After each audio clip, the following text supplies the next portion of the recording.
Hello दोस्तों, स्वागत है आप सभी का समसामयिक घटना चक्र के इस ऑनलाइन प्लेटफॉर्म पर। मैं मोहित आप सभी का हार्दिक स्वागत करता हूं आज अपने इस वीडियो में। इस वीडियो में लोग चर्चा करेंगे लेखपाल परीक्षा के लिए आप लोग की बहुत डिमांड थी, बहुत फोन मैसेज भी आए और कमेंट भी आए कि सर उत्तर प्रदेश स्पेशल जो उसको कवर कर दीजिए। तो देखा जाए उत्तर प्रदेश स्पेशल ऑलरेडी पहले से कवर है, ठीक है। लेकिन इस क्लास में पूरा उत्तर प्रदेश स्पेशल जितना है जो आपके करंट अफेयर के दृष्टिकोण से महत्वपूर्ण है, उन उत्तर प्रदेश स्पेशल के महत्वपूर्ण करंट अफेयर को एक साथ कंपाइल किया गया है। चीज़ों को आप देखते जाइए क्योंकि आप इन चीज़ों को पहले पढ़ चुके हैं और लगभग 60-70 इंपॉर्टेंट पॉइंट्स जो आपके एग्जाम के दृष्टिकोण से महत्वपूर्ण है उनको यहाँ पर कवर किया गया है, डिटेल में कवर किया गया है। इसकी क्लास पीडीएफ आपको हमारा जो व्हाट्सएप ग्रुप है करंट अफेयर का, डेली करंट अफेयर का जो व्हाट्सएप ग्रुप है उसमें शेयर कर दिया जाएगा। वहां से आप इस क्लास पीडीएफ को भी डाउनलोड कर सकते हैं। साथ ही साथ क्लास को एक दो बार देखेंगे तो आपका पूरा कंटेंट तैयार हो जाएगा क्योंकि ऑलरेडी आपने चीजों को पढ़ा रखा है, रिवाइज हो जाएगा यहाँ से। तो रिवीजन के लिए बहुत महत्वपूर्ण क्लास है। आइए चलते हैं, एक एक कर चर्चा करते हैं जो बड़े महत्वपूर्ण बिंदु है, ठीक है। तो लेखपाल परीक्षा स्पेशल समसामयिक घटना चक्र उत्तर प्रदेश करंट अफेयर एक क्लास बेमिसाल। देखते हैं पहली खबर क्या है। यहां पर देखा जाए लखनऊ बना पहला जीरो फ्रेश वेस्ट डंप शहर। याद रखिएगा उत्तर प्रदेश का पहला जीरो फ्रेश वेस्ट डंप शहर कौन सा है? लखनऊ है। ये पॉइंट आपको याद रखना है। यहां पर देखा जाए लखनऊ उत्तर प्रदेश का पहला जीरो फ्रेश वेस्ट डंप शहर बन गया है। शहर में प्रतिदिन उत्पन्न 2000 मीट्रिक टन कचरे का 100% वैज्ञानिक प्रसंस्करण किया जा रहा है। और यहां पर बात करें जो लखनऊ नगर निगम है तथा भूमि ग्रीन एनर्जी के संयंत्र जैविक अजैविक जो कचरे होते हैं उनका पृथक्करण कर उनका निस्तारण कर रहा है। तो इस प्रकार से उत्तर प्रदेश का पहला जीरो फ्रेश वेस्ट डंप शहर कौन बना है? लखनऊ बना है। चलिए आगे देखते हैं। यहां पर चर्चा करें तो मेरठ में पहला एआई सक्षम विश्वविद्यालय पायलट प्रोजेक्ट स्टार्ट किया गया है। चर्चा करें अब मेरठ में कहां पर? तो चौधरी चरण सिंह विश्वविद्यालय, ठीक है, चौधरी चरण सिंह विश्वविद्यालय मेरठ में देश के पहले एआई सक्षम विश्वविद्यालय पायलट प्रोजेक्ट की घोषणा की गई है। गूगल क्लाउड के सहयोग से विकसित यह प्रणाली छात्रों में एआई आधारित व्यक्तिगत ट्यूटर सुविधा प्रदान करेगी। यहां पर चर्चा करें वाधवानी एआई को 85 करोड़ रुपए का अनुदान देकर स्वयं तथा पोषण प्लेटफॉर्म पर एआई टूल्स भी जोड़े जाएंगे। ठीक, तो यहां पर ये जो उत्तर प्रदेश में एआई इंफ्रास्ट्रक्चर है उसको विकसित करने के लिए महत्वपूर्ण हो जाता है, आपकी परीक्षाओं के दृष्टिकोण से महत्वपूर्ण पॉइंट है कि यहां पर चर्चा करें पहला एआई सक्षम विश्वविद्यालय पायलट प्रोजेक्ट कहां पर शुरू किया गया है? मेरठ में। और मेरठ में कहां पर? तो चौधरी चरण सिंह विश्वविद्यालय में। चलिए अगली खबर पर चर्चा करते हैं। जो राजभवन है, ठीक है, इसका नाम अब परिवर्तित कर क्या कर दिया गया है? जन भवन कर दिया गया है। उत्तर प्रदेश के राज्यपाल का जो आवास राजभवन है इसका नाम बदलकर अब क्या कर दिया गया है? जन भवन कर दिया गया है। गृह मंत्रालय के द्वारा अनुमोदित यह परिवर्तन जन केंद्रित शासन व्यवस्था का प्रतीक माना गया है। अब सभी प्रशासनिक एवं आधिकारिक दस्तावेजों में जन भवन नाम का प्रयोग किया जाएगा। अभी तक जो आधिकारिक दस्तावेज आते थे उन दस्तावेजों में क्या होता था? राजभवन उत्तर प्रदेश, लेकिन अब क्या होगा? जन भवन उत्तर प्रदेश लिखा होगा। चलिए अगली खबर देखते हैं। यहां पर अगला पॉइंट क्या है? मैं थोड़ा सा पेन का कलर चेंज कर लेता हूं, फिर उसके बाद तेजी से आगे बढ़ते हैं। आई थिंक पिंक रखते हैं, ठीक है। यहां पर चर्चा करें ग्रेटर नोएडा में सबसे बड़ा एआई डेटा सेंटर। चर्चा करते हैं ग्रेटर नोएडा में देश का सबसे बड़ा एआई डेटा सेंटर स्थापित किया जाएगा जिसमें एम ग्रीन समूह 2.27 लाख करोड़ रुपए का निवेश करेगा। यहां पर देखा जाए 1 गीगावाट क्षमता वाली परियोजना पूरी तरीके से ग्रीन एनर्जी पर आधारित होगी। 2030 तक पूर्ण होने वाली परियोजना में 5 लाख उच्च क्षमता वाले चिपसेट लगाए भी जाएंगे, ठीक है।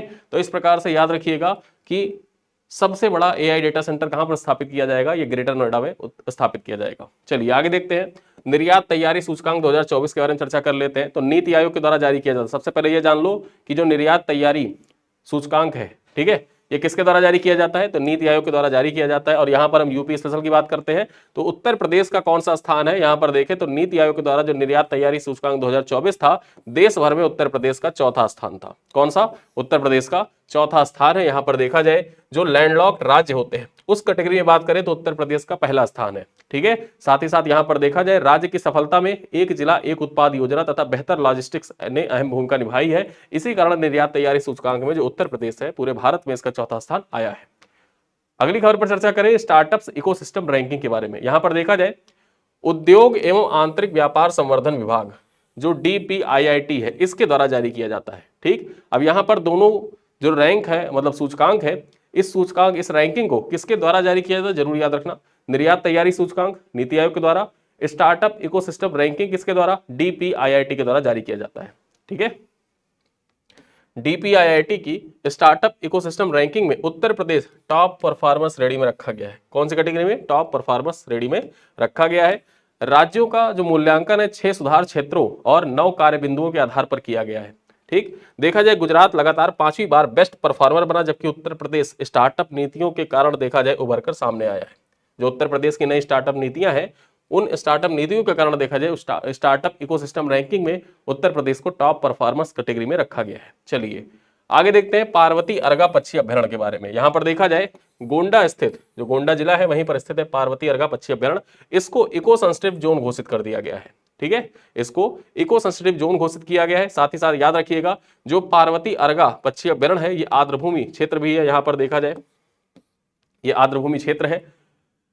1084 हेक्टेयर में फैला हुआ रामसर स्थल प्रवासी पक्षियों का प्रमुख आवास है और यह पहला देखा जाए तो यह पहल जैव विविधता संरक्षण तथा इको टूरिज्म को बढ़ावा भी देगा। ठीक है, जो यहाँ पर इसको इको सेंसिटिव जोन घोषित किया गया है, ये पहल क्या करेगा, ये इको टूरिज्म को बढ़ावा देने के दृष्टिकोण से महत्वपूर्ण है। चलिए आगे देखते हैं राष्ट्र प्रेरणा स्थल के बारे में चर्चा करते हैं। जो राष्ट्र प्रेरणा स्थल है ये कहां पर बनाया गया है, तो राष्ट्र प्रेरणा स्थल बना हुआ है लखनऊ में। ठीक, लखनऊ में बना हुआ है। यहां पर देखा जाए प्रधानमंत्री नरेंद्र मोदी ने लखनऊ में राष्ट्र प्रेरणा स्थल का लोकार्पण किया।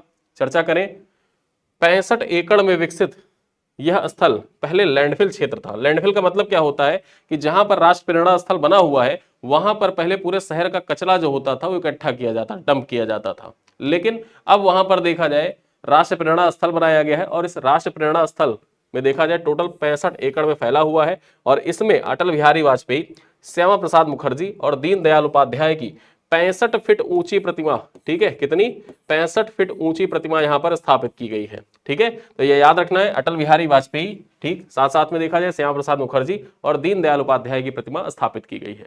अगले पॉइंट पर चर्चा करें तो भारत का पहला समर्पित वन विश्वविद्यालय, ठीक, ये कहां पर बनाया जाएगा, तो उत्तर प्रदेश के गोरखपुर में देश का पहला समर्पित वन विश्वविद्यालय स्थापित किया जाएगा। यह विश्वविद्यालय वानिकी, वन्यजीव और पर्यावरणीय विज्ञान के क्षेत्र में शिक्षा तथा अनुसंधान को बढ़ावा देगा। यह पहल पर्यावरण संरक्षण और सतत विकास की दिशा में महत्वपूर्ण कदम माना जा रहा है। ठीक, तो याद रखिएगा कि भारत का पहला समर्पित वन विश्वविद्यालय कहां पर स्थापित किया जाएगा, ये देखा जाए स्थापित किया जाएगा गोरखपुर में। चलिए आगे देखते हैं छत्रपति शिवाजी महाराज संग्रहालय के बारे में चर्चा करें। अब ये जो छत्रपति शिवाजी महाराज संग्रहालय इसके बारे में चर्चा करते हैं तो आगरा में छत्रपति शिवाजी महाराज संग्रहालय का उद्घाटन जनवरी 2026 में किया गया। ठीक है, यहां जाएगा लिखा है किया गया।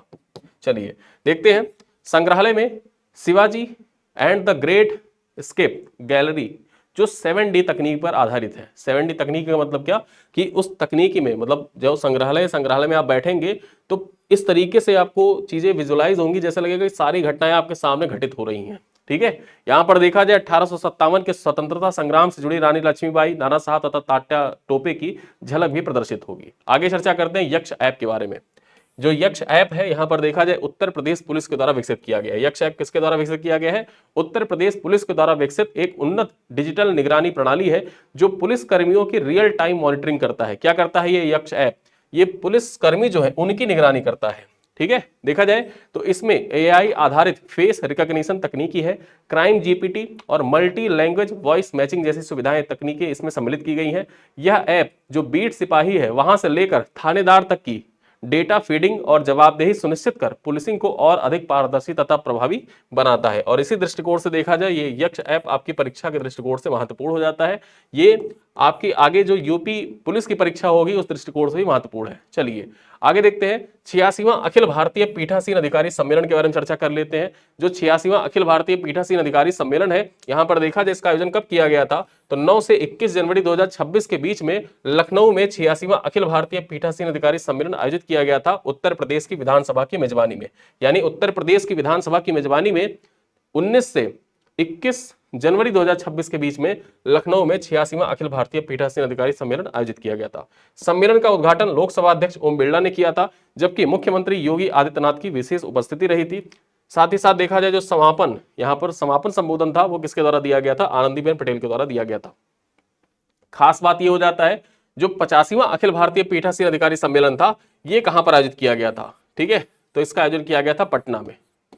ठीक, पटना में बिहार विधानसभा के द्वारा आयोजित किया गया था। चलिए आगे देखते हैं उत्तर प्रदेश की पहली ब्रेल लाइब्रेरी महत्वपूर्ण हो जाता है आपके एग्जाम के दृष्टिकोण से। देखा जाए विश्व ब्रेल दिवस, अब ये जो विश्व ब्रेल दिवस है ये कब मनाया जाता है, विश्व ब्रेल दिवस कब मनाया जाता है, 4 जनवरी को मनाया जाता है।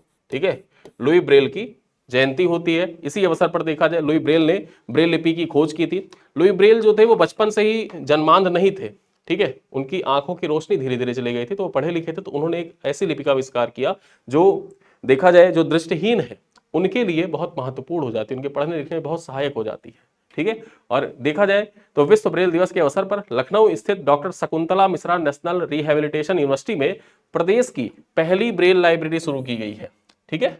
देखा जाए तो लाइब्रेरी में नई शिक्षा नीति पर आधारित 4000 से अधिक पुस्तकें उपलब्ध हैं, जिनका प्रकाशन यूनिवर्सिटी की ब्रेल प्रेस के द्वारा किया गया है। आधुनिक रीडिंग रूम में देखा जाए 150 विद्यार्थी एक साथ अध्ययन कर सकते हैं, जिससे दिव्यांग छात्रों की उच्च शिक्षा में सुविधा भी मिलेगी, ठीक है।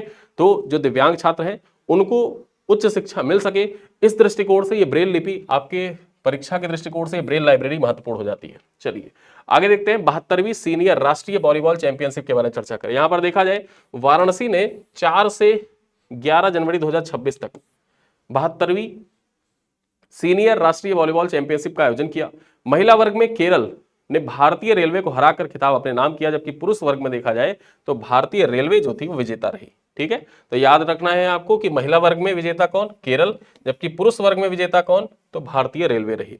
विशेष उपलब्धि यहां पर यह रही कि उत्तर प्रदेश की महिला टीम जो थी ये 12 वर्षों के बाद क्वार्टर फाइनल में पहुंचकर उल्लेखनीय प्रदर्शन किया था। चलिए आगे देखते हैं इंडिया फूड एक्सपो 2026। अब ये जो इंडिया फूड एक्सपो 2026 है इसके बारे में चर्चा करते हैं।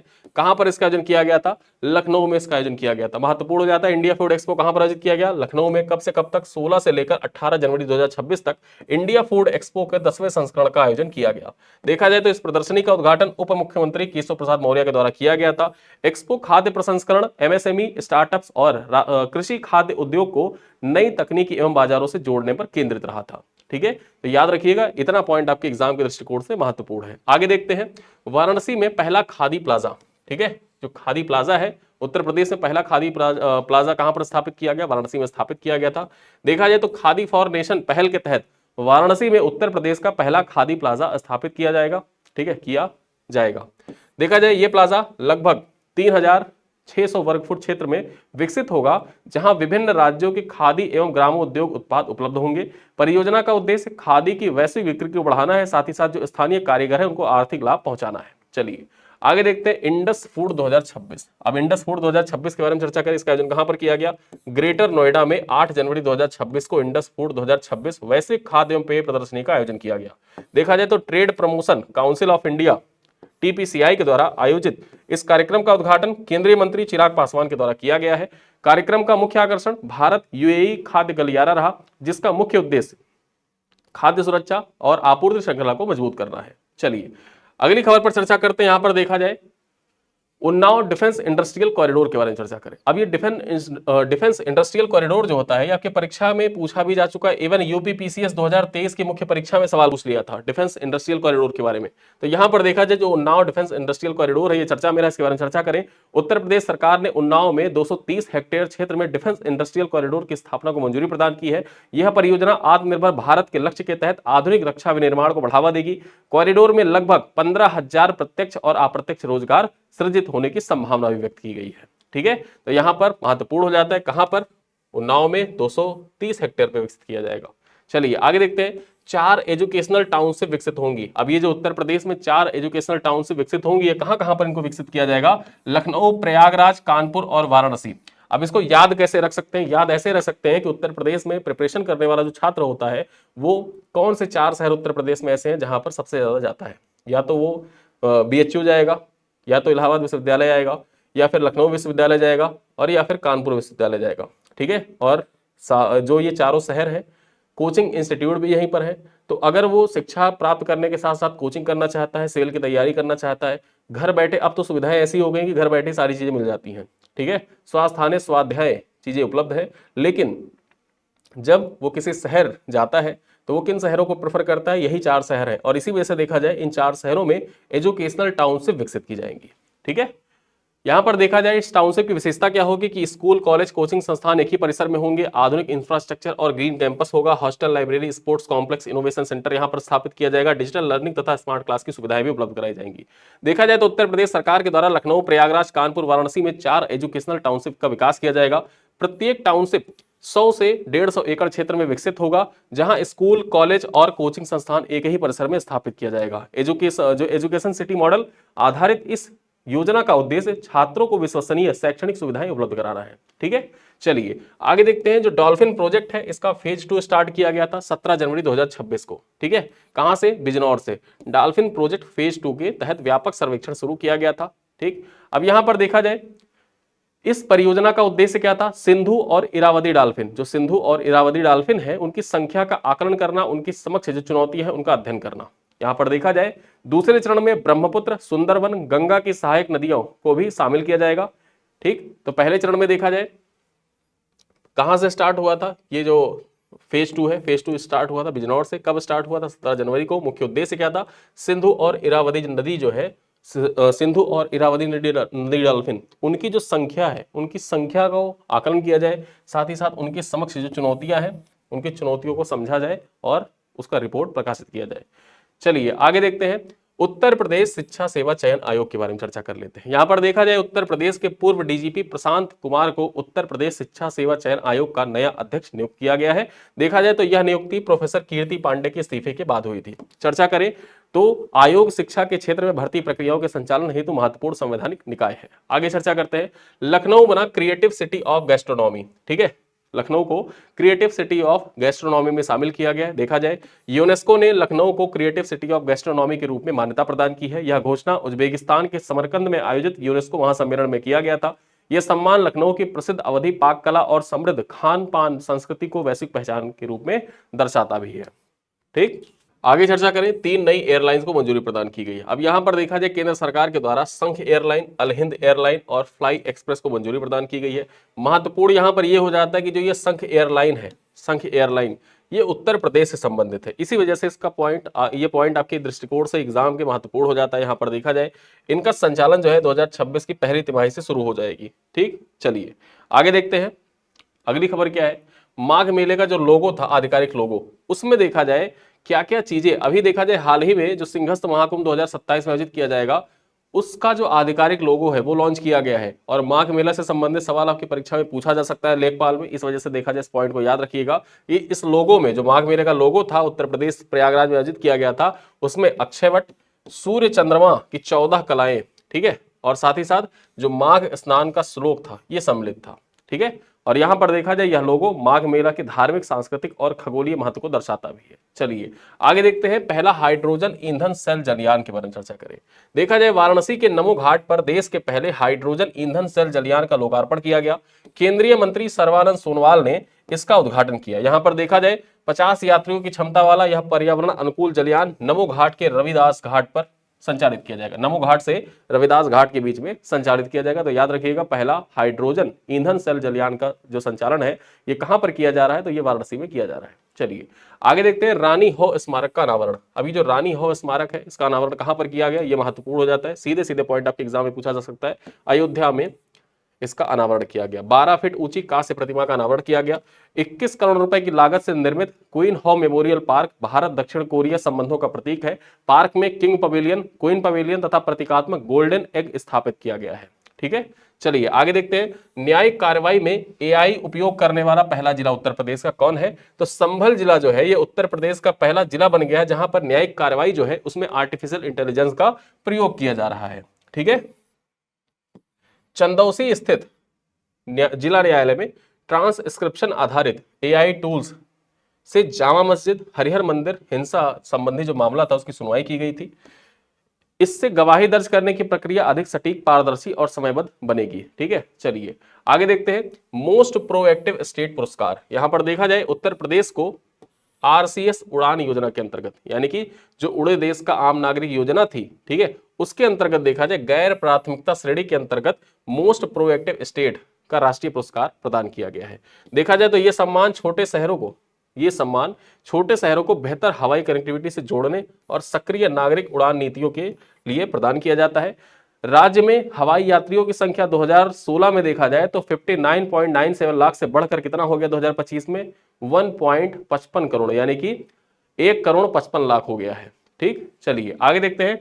देश का पहला राज्य आर्थिक सर्वेक्षण। अब यहां पर देखा जाए उत्तर प्रदेश अपना आर्थिक सर्वेक्षण प्रस्तुत करने वाला देश का पहला राज्य बन गया है। ठीक है, यहां पर देखा जाए जैसे आर्थिक सर्वेक्षण बजट से पहले जो केंद्रीय बजट होता है, केंद्रीय बजट से पहले आर्थिक सर्वेक्षण प्रस्तुत किया जाता है, उसी प्रकार से देखा जाए तो इस बार क्या हुआ कि उत्तर प्रदेश सरकार ने बजट से पूर्व यहां पर अपना आर्थिक सर्वेक्षण प्रस्तुत किया है और किसी भी राज्य के द्वारा देखा जाए ये पहली बार है जब अपना आर्थिक सर्वेक्षण प्रस्तुत किया गया है। यहां पर चर्चा करें, वित्त मंत्री सुरेश खन्ना ने 2025-26 के लिए यह रिपोर्ट विधानसभा में पेश की। राज्य की अर्थव्यवस्था देखा जाए तो 13.30 लाख करोड़ से बढ़कर कितना हो गया है, 30.25 लाख करोड़ हो गई है। ठीक है, 13.30 लाख करोड़ से बढ़कर कितना हो गया है, 30.25 लाख करोड़ हो गया है, ऐसा आर्थिक सर्वेक्षण में बताया गया जो उत्तर प्रदेश का आर्थिक सर्वेक्षण आया था। आगे देखते हैं उत्तर प्रदेश का पहला मीडिया टावर। अब मीडिया टावर के बारे में चर्चा करें तो उत्तर प्रदेश का पहला मीडिया टावर बरेली में 2.5 करोड़ रुपए की लागत से स्थापित किया जाएगा। 11 मीटर ऊंचे इस टावर में 5000 एलईडी आधारित डिस्प्ले स्क्रीन लगाई जाएंगी। इसके माध्यम से समाचार, सरकारी योजनाएं तथा जन सूचनाओं को डिजिटल प्रसारण किया जाएगा। आगे देखें नेशनल काउ कल्चर म्यूजियम, अगला पॉइंट है। देखा जाए तो मथुरा में देश का पहला नेशनल काउ कल्चर म्यूजियम स्थापित किया जाएगा। संग्रहालय में गायों के धार्मिक, सांस्कृतिक और वैज्ञानिक महत्व को प्रदर्शित किया जाएगा। यहां पर बात करें तो यह भारतीय नस्लों में देखा जाए तो यहां भारतीय नस्लों के 100 डिजिटल एवं सिंबॉलिक मॉडल भी प्रदर्शित किए जाएंगे। ठीक, तो ये पॉइंट आपके एग्जाम के लिए इंपॉर्टेंट हो जाता है कि नेशनल काउ कल्चर म्यूजियम कहां पर स्थापित किया जाएगा, मथुरा में स्थापित किया जाएगा। चलिए आगे देखते हैं समृद्धि योजना में उत्तर प्रदेश का प्रदर्शन। जो समृद्धि योजना है इसमें उत्तर प्रदेश का जो प्रदर्शन है उसके बारे में चर्चा करते हैं। पहला पॉइंट क्या है, इलेक्ट्रॉनिक एवं सूचना प्रौद्योगिकी मंत्रालय की समृद्धि योजना में उत्तर प्रदेश 4 एक्सेलरेटर चयनित हुए। उत्तर प्रदेश के कितने एक्सेलरेटर, 4 एक्सेलरेटर यहां पर चयनित हुए। ठीक है, इसके माध्यम से 35 स्टार्टअप्स को सहायता और 27 स्टार्टअप्स को वित्त पोषण प्रदान किया जाएगा। देखा जाए तो योजना के तहत 9.9 करोड़ 91 लाख रुपए वितरित कर नवाचार आधारित अर्थव्यवस्था को बढ़ावा दिया जाएगा। ठीक है, तो आपके परीक्षा के लिए महत्वपूर्ण हो जाता है जो समृद्धि योजना है इसका संबंध किससे है, कौन से मंत्रालय से है, तो इलेक्ट्रॉनिक और सूचना प्रौद्योगिकी मंत्रालय से है। और समृद्धि योजना के अंतर्गत उत्तर प्रदेश के कितने एक्सेलरेटर चयनित किए गए हैं, 4 एक्सेलरेटर चयनित किए गए जिसके माध्यम से 35 स्टार्टअप्स को सहायता एवं वित्त पोषण प्रदान किया जाएगा। आगे देखें भारत नेपाल मैत्री महोत्सव के बारे में चर्चा करते हैं। यहां पर देखा जाए जो भारत नेपाल मैत्री महोत्सव है 16 से 28 फरवरी 2026 तक उत्तर प्रदेश में इसका आयोजन किया गया। यहां पर देखा जाए ये कहां से शुरू हुआ, तो कुशीनगर से शुरू हुआ और समाप्त कहां पर होगा, तो ये समाप्त होगा पीलीभीत में। ठीक, इसका उद्देश्य क्या था, तो इसका उद्देश्य साझा सांस्कृतिक विरासत और आध्यात्मिक संबंधों को मजबूत करना इसका मुख्य उद्देश्य था। ठीक, चलिए आगे देखते हैं देश का पहला समर्पित ड्रोन रनवे। अब ये जो देश का पहला समर्पित ड्रोन रनवे है इसको देखा जाए कहां पर विकसित किया जाएगा, तो मेरठ में सीमा सड़क संगठन बीआरओ के द्वारा भारत का पहला समर्पित ड्रोन एवं रिमोटली पायलटेड एयरक्राफ्ट रनवे विकसित किया जा रहा है। देखा जाए तो 406 करोड़ रुपए लागत वाली यह परियोजना 900 एकड़ क्षेत्र में विकसित होगी। इसका उपयोग सैन्य निगरानी, आपदा प्रबंधन एवं ड्रोन प्रशिक्षण के माध्यम से किया जाएगा। चलिए आगे देखते हैं उत्तर भारत का पहला आर्य गुरुकुलम म्यूजियम। ठीक, अब ये उत्तर भारत का पहला आर्य गुरुकुल म्यूजियम कहां पर स्थापित किया जाएगा, फिरोजाबाद में स्थापित किया जाएगा। ये पॉइंट याद रखिएगा, आपके एग्जाम के लिए महत्वपूर्ण हो जाता है। फिरोजाबाद उत्तर प्रदेश में उत्तर भारत का पहला आर्य गुरुकुल म्यूजियम स्थापित किया जाएगा। संग्रहालय में प्राचीन भारतीय गुरुकुल परंपरा को आधुनिक डिजिटल तकनीकी से प्रदर्शित किया जाएगा। देखा जाए तो यह पहल सांस्कृतिक विरासत संरक्षण और धार्मिक पर्यटन को बढ़ावा देगा। चलिए आगे देखते हैं मुख्यमंत्री ग्राम परिवहन योजना 2026। ठीक, देखा जाए तो मुख्यमंत्री ग्राम परिवहन योजना का उद्देश्य क्या है, ग्रामीण क्षेत्रों में सस्ती और सुगम परिवहन सुविधा उपलब्ध कराना इसका मुख्य उद्देश्य है। यहां पर देखा जाए तो योजना के तहत 25 से 28 सीटर क्षमता वाली डीजल, सीएनजी और इलेक्ट्रिक वाहन चलाने की अनुमति दी जाएगी। ठीक है, साथ ही साथ देखा जाए तो जो परमिट शुल्क होगा उस पर 100% छूट भी प्रदान की जाएगी जिससे स्वरोजगार को बढ़ावा भी दिया जाएगा।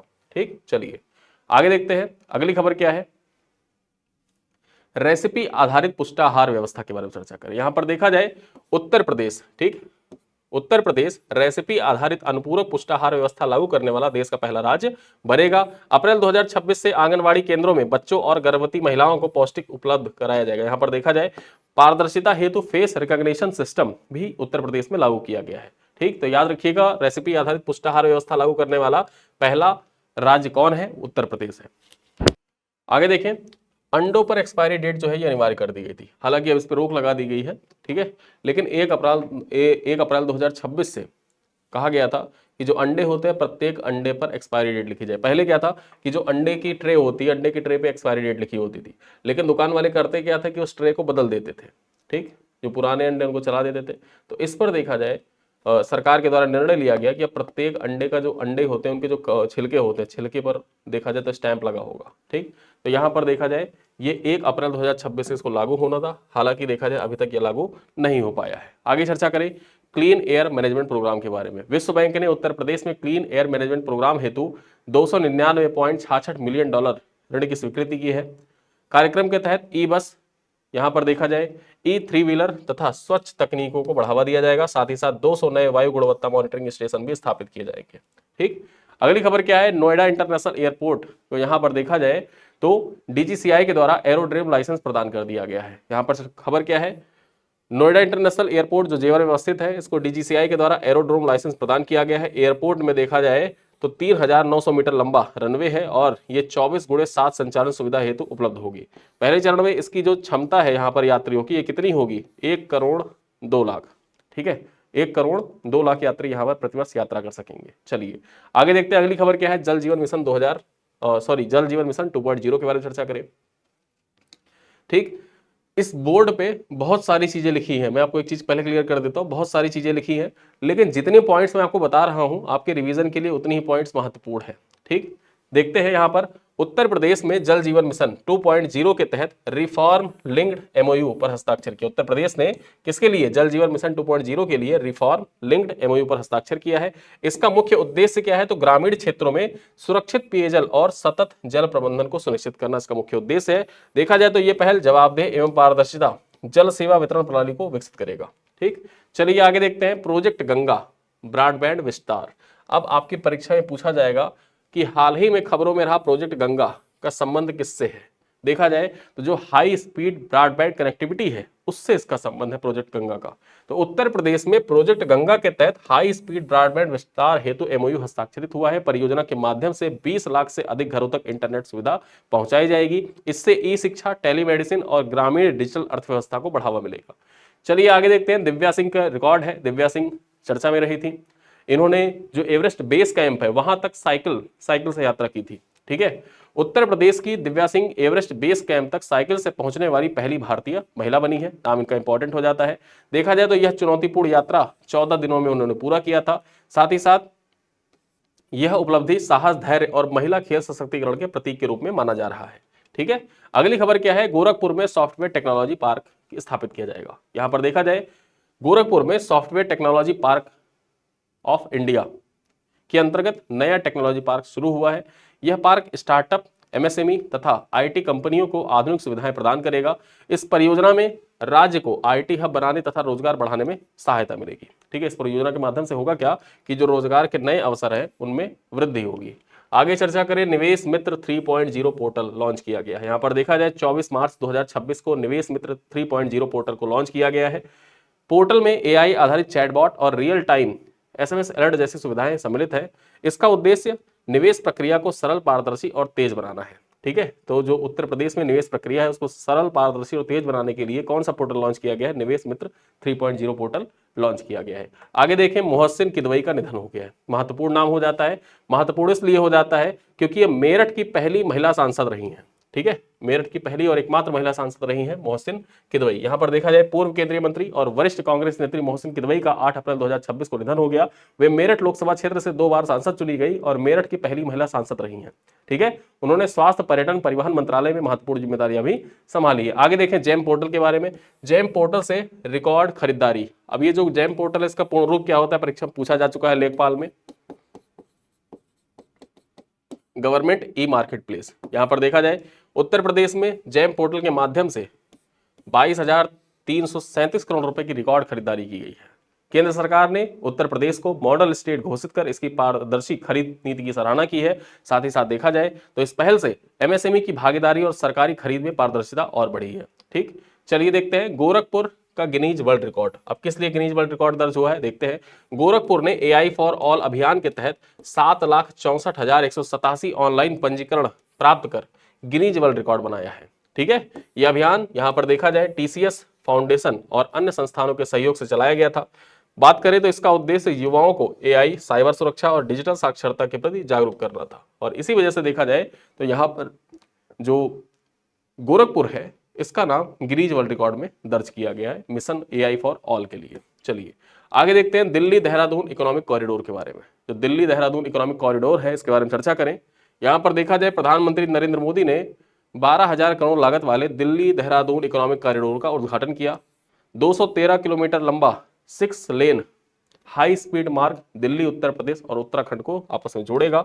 इससे दिल्ली देहरादून की यात्रा 6 घंटे से घटकर कितनी हो जाएगी, लगभग 2.5 घंटे हो जाएगी। ठीक है, आगे देखते हैं। यहां पर देखा जाए नई न्यूनतम मजदूरी दरें उत्तर प्रदेश में लागू हो गई हैं। जैसा कि आप जानते हैं कि नोएडा में कुछ देर पहले प्रोटेस्ट चल रहा था, उसके बाद में उत्तर प्रदेश सरकार के द्वारा निर्णय लिया गया कि जो न्यूनतम मजदूरी है उसको फिक्स की जाए और उसमें संशोधन किया जाए। तो उसी संशोधन के तहत देखा जाए तो उत्तर प्रदेश सरकार ने न्यूनतम मजदूरी दरों की अधिसूचना जारी की है। राज्य में जो न्यूनतम वेतन अब कितना निर्धारित कर दिया गया है, खासकर जो अकुशल श्रमिक है, ये अकुशल श्रमिकों की बात की जा रही है। ठीक है, अकुशल श्रमिकों की बात हो रही है यहां पर। तो अकुशल श्रमिकों के लिए राज्य में न्यूनतम वेतन 12,356 रुपए निर्धारित किया गया है। ठीक, यहां पर देखा जाए जो नई दर है इसमें मूल वेतन के साथ साथ में परिवर्तनीय महंगाई भत्ता भी सम्मिलित किया गया। तो ये पॉइंट आपको याद रखना है, 12,356 रुपए। चलिए आगे देखते हैं, पहला ट्रांस बाउंड्री टाइगर रिजर्व के बारे में चर्चा करें। उत्तराखंड, उत्तर प्रदेश, हिमाचल प्रदेश मिलकर देश का पहला ट्रांस बाउंड्री टाइगर रिजर्व विकसित करेंगे। परीक्षा में से पूछ सकता है डायरेक्टली कि देश का पहला ट्रांस बाउंड्री टाइगर रिजर्व किन राज्यों के द्वारा मिलकर विकसित किया जाएगा, और 4 ऑप्शन दिया होगा। 4 ऑप्शन में 3 राज्यों का नाम होगा और अलग अलग राज्यों का नाम होगा। तो वहां पर याद रखिएगा उत्तराखंड, उत्तर प्रदेश और हिमाचल प्रदेश के द्वारा मिलकर देश का पहला ट्रांस बाउंड्री टाइगर रिजर्व विकसित किया जाएगा। यह पहल वन्यजीव गलियारे, बाघ संरक्षण को मजबूती करने के लिए एक देखा जाए महत्वपूर्ण शुरुआत मानी जा रही है। परियोजना से जैव विविधता संरक्षण और पर्यावरण जो संतुलन है उसको बढ़ावा मिलेगा। आगे चर्चा करें उत्तर क्षेत्रीय कृषि सम्मेलन के बारे में। अब ये जो उत्तर क्षेत्रीय कृषि सम्मेलन है इसका आयोजन कब किया गया था, तो 24 अप्रैल 2026 को लखनऊ में उत्तर क्षेत्रीय कृषि सम्मेलन का आयोजन किया गया। यहाँ पर बात करें सम्मेलन की अध्यक्षता किसके द्वारा, केंद्रीय मंत्री शिवराज सिंह चौहान के द्वारा की गई थी। ठीक, तो याद रखिएगा 24 अप्रैल 2026 को। जो 24 अप्रैल का दिन होता है, क्या आप बता सकते हैं इसको किस दिवस के रूप में मनाया जाता है, किस दिवस के रूप में मनाया जाता है, या आप कमेंट जरूर करिएगा। अगर आप वीडियो यहां तक देख रहे हैं तो इस प्रश्न का उत्तर जरूर दीजिएगा ताकि मुझे पता चले कि आपने वीडियो यहां तक देखा है। ठीक है, मैं देखना चाहता हूं कौन कौन से लोग वीडियो को अंत तक देख रहे हैं। इसमें डिजिटल एग्रीकल्चर, केसीसी और कृषि आधुनिकीकरण जैसे विषयों पर चर्चा की गई थी। तो याद रखिएगा उत्तर क्षेत्रीय कृषि सम्मेलन कहां पर आयोजित किया गया था, लखनऊ में। कब, 24 अप्रैल 2026 को। उद्घाटन किसने किया था या अध्यक्षता किसने की थी, शिवराज सिंह चौहान ने। चलिए आगे देखते हैं शेखा झील के बारे में। जो शेखा झील है ये 99वीं रामसर साइट बन गई है। ठीक, 99वीं रामसर साइट बन गई है, महत्वपूर्ण हो जाता है। यहां पर देखा जाए अलीगढ़ का शेखा झील पक्षी अभ्यारण्य को भारत का 99वां रामसर साइट घोषित किया गया है। यह उत्तर प्रदेश का 12वां रामसर साइट है। ठीक है, ये उत्तर प्रदेश का 12वां रामसर साइट है। खास बात इसकी ये हो जाती है कि ये सेंट्रल एशियन जो फ्लाईवे है उसका हिस्सा है। जो शेखा झील है ये सेंट्रल एशियन फ्लाईवे के प्रवासी पक्षी जो होते हैं उनके लिए एक महत्वपूर्ण आवास प्रदान करता है। ठीक, तो याद रखिए भारत में कितने हो गए, 99, और उत्तर प्रदेश में कितने हो गए, 12 हो गए। चलिए आगे देखते हैं रश्मि रथी पर्व 2026 के बारे में। यहां पर देखा जाए लखनऊ में रश्मि रथी पर्व 2026 का आयोजन राष्ट्र कवि राम धारी सिंह दिनकर की कृति जो रश्मि रथी है उसके 75 वर्ष पूर्ण होने के उपलक्ष्य में किया गया था। ठीक है, देखा जाए तो कार्यक्रम का उद्घाटन किसने किया, योगी आदित्यनाथ और शिवराज सिंह चौहान के द्वारा मिलकर किया गया था। यहां पर बात करें आयोजन में साहित्यिक, सांस्कृतिक एवं नाट्य प्रस्तुतियां भी प्रस्तुत की गई थी। ठीक, तो याद रखिएगा जो रश्मि रथी पर्व है इसका आयोजन कहां पर हुआ था, लखनऊ में हुआ था। आगे देखें मेजा तापीय विद्युत परियोजना। ठीक, अब मेजा तापीय विद्युत परियोजना के बारे में चर्चा कर लेते हैं। प्रयागराज में 2400 मेगावाट क्षमता की मेजा स्टेज 2 तापीय विद्युत परियोजना को मंजूरी दी गई है।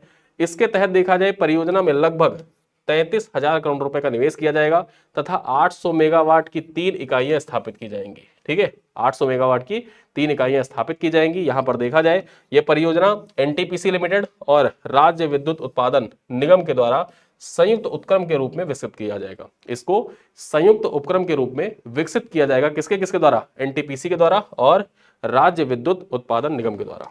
चलिए अंतिम पॉइंट क्या है, एनसीआरबी की रिपोर्ट है।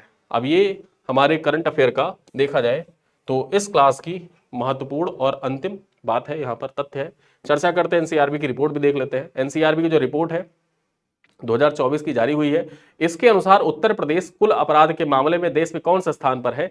तो उत्तर प्रदेश कुल अपराधों के मामले में देश में 18वें स्थान पर है। ठीक है, चलिए राज्य में देखा जाए जो अपराध की दर है वो राष्ट्रीय औसत से कम दर्ज की गई है, यानी कि जो राज्य में अपराध है वो घटे हैं। राष्ट्रीय औसत पर देखा जाए तो अपराध ज्यादा है और उत्तर प्रदेश में अपराध जो है वो घटे हैं। हालांकि यहां पर देखा जाए एक पॉइंट है कि दहेज हत्या के मामले में, ठीक, जो दहेज हत्या होती है उसके मामले में देखा जाए उत्तर प्रदेश पहले स्थान पर है पूरे भारत में। सबसे ज्यादा दहेज हत्याएं कहां पर? उत्तर प्रदेश में दर्ज की गई है, ये एनसीआरबी की रिपोर्ट कहती है।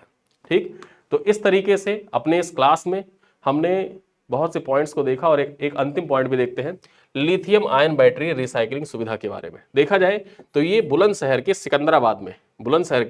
सिकंदराबाद में भारत की पहली integrated lithium ion battery recycling सुविधा शुरू की गई है। यह प्लांट देखा जाए प्रतिवर्ष 10,000 टन बैटरियों का प्रोसेस करने की क्षमता रखता है। इससे लिथियम, कोबाल्ट और तांबा जैसी धातुओं की पुनर्प्राप्ति संभव हो सकेगी। ठीक है, तो यहां पर देखा जाए बेसिकली होगा क्या कि जो लिथियम आयन बैटरियां होती है उनकी रिसाइकलिंग की जाएगी और उनसे रिसाइकलिंग कर लिथियम, कोबाल्ट तथा तांबा प्राप्त किया जाएगा। ये कहां पर स्थापित किया गया है? पहला, भारत का पहला integrated lithium ion battery recycling सुविधा तो ये बुलंदशहर में स्थापित किया गया है, बुलंदशहर के सिकंदराबाद में।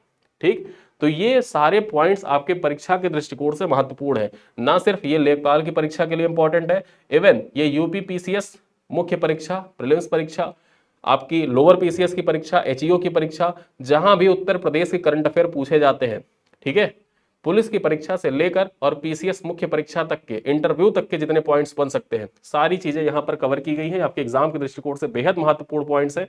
इन पॉइंट्स को एक बार आप पढ़िए, ये वीडियो आप एक बार देखिए, वीडियो देखकर सारी चीजें आपको याद हो जाएंगी। अगर आप इसका मल्टीपल टाइम रिवीजन करना चाहते हैं तो इसकी क्लास पीडीएफ आपको हमारे व्हाट्सएप ग्रुप में मिल जाएगी और जो हमारा डेली करंट अफेयर का व्हाट्सएप ग्रुप है उसी व्हाट्सएप ग्रुप में इसकी पीडीएफ मैं शेयर कर दूंगा आज रात को ही। ठीक है, तो यहां पर इस वीडियो को आप देखिए, अपने दोस्तों के साथ साझा करिए, पसंद आए तो वीडियो को लाइक करिएगा। और कुछ लोग कहते हैं, कमेंट जो करते हैं कि आप वीडियो को सबसे लास्ट में क्यों लेकर आते हैं? वीडियो को लास्ट में नहीं लाते, वीडियो को तो हम लाते पहले ही हैं, लेकिन आप उन चीजों पर ध्यान नहीं देते। प्रतिदिन जो करंट अफेयर होती हैं ये सारे पॉइंट्स वहीं से लिए गए, सारे पॉइंट्स, सारे जो फैक्ट्स होते हैं, डाटा होते हैं, डेली मैं डिस्कस करता हूँ। तो होता क्या है, लास्ट में चीज़ों को कंपाइल करके एक साथ प्रेजेंट कर दिया। और अगर यही वीडियो मैं 2 महीने पहले बना दूं तो आप इसको नहीं देखेंगे। एग्जाम के टाइम पे जब चीज़ों को आप पहले से पढ़े रहते हैं, रिवीजन करने के लिए होता है, इसी वजह से देखा जाए तो एग्जाम के पहले ऐसे वीडियो आते हैं। ठीक, तो इन्हीं सब बातों के साथ इस वीडियो को करते हैं समाप्त। वीडियो को बहुत लंबा नहीं करेंगे, 40 मिनट के अंतर्गत सारे इंपॉर्टेंट फैक्ट्स को खत्म किया गया है। 2 बार मतलब 2x पे आप इसको देखेंगे तो 2 बार आराम से देखेंगे, सारी चीज़ें आपको तैयार हो जाएंगी। चलिए इन्हीं सब बातों के साथ इस क्लास को करते समाप्त, मिलते हैं अगली क्लास में, तब तक के लिए धन्यवाद।